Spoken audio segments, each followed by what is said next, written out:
किसी भी डीएनए में वो सीक्वेंस या साइट जहां से उसका रेप्लिकेशन शुरू होता है उसको उस डीएनए का ओरिजिन ऑफ रेप्लिकेशन बोलते हैं।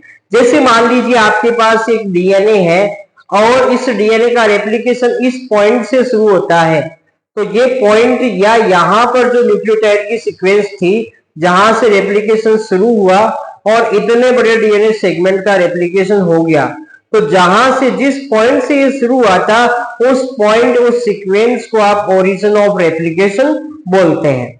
आपको पता है कि डीएनए का जब रेप्लिकेशन होता है तो डीएनए के दोनों स्ट्रैंड को एक दूसरे से अलग करना पड़ता है। तो यहां पर ध्यान रखिएगा, ओरिजिन ऑफ रेप्लिकेशन से डीएनए आसानी से अलग हो जाए, उसके स्ट्रैंड एक दूसरे से आसानी से अलग हो जाए, तो वहां पर एडेनिन थाइमिन का अमाउंट बेटा ज्यादा होता है।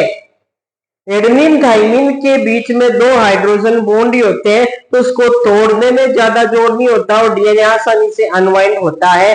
तो ओरिजिन ऑफ रेप्लिकेशन चाहे किसी में भी हो, चाहे किसी के डीएनए में हो, चाहे वो प्रोकैरियोट्स के डीएनए में हो, चाहे वो यूकैरियोट्स के डीएनए में हो, उसके अंदर एडेनिन थाइमिन का अमाउंट बेटा जी ज्यादा आपको मिलेगा।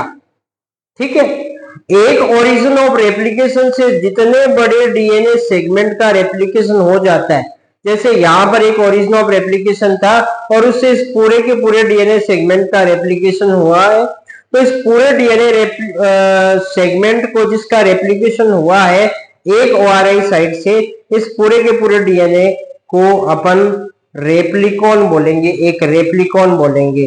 तो एक रेप्लिकॉन का मतलब एक यूनिट ऑफ रेप्लिकेशन या वो डीएनए सेगमेंट जिसका एक ओआरआई साइट से रेप्लिकेशन होता है उसको अपन एक रेप्लिकॉन बोलते हैं। तो एक रेप्लिकॉन के अंदर एक ओआरआई साइट बेटा जी प्रेजेंट होता है। Thank you.